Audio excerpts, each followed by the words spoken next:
جی اگر عمل کے جو ہے نا وہ وزن ہے، تعداد نہیں ہے. وَأَمَّا مَنْ ثَقُلَتْ مَوَازِينُهُ، عمل کی تعداد کی بجائے جو معیار ہے وہ وزن ہے. تعداد کے اندر وزن، کثرت کے اندر وزن.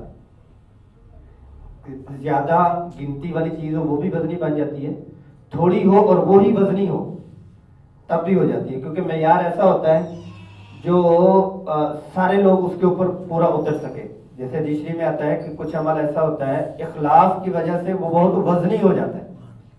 اخلاص کی میرا ساتھ نیکیاں گنی جائیں گی یا تولی جائیں گی؟ تولی جائیں گی. تو یہ گننے کے دن میں کیا آتا ہے؟ 700 گنا آپ کو زیادہ اجر ملے گا یا اتنے ملے، اس کے مطلب اس کے متعلق بھی یہی ہے کہ جو تعداد بتلائی گئی ہے نا، وہ تعداد ہونے کے بعد بھی جب بڑے پول میں جاتی ہے تو وزن کی حیثیت اختیار کرتی ہے. تعداد کیا بھی وزن ہی ہے، جتنا زیادہ تعداد ہوگی اتنا زیادہ وزن ہوگا.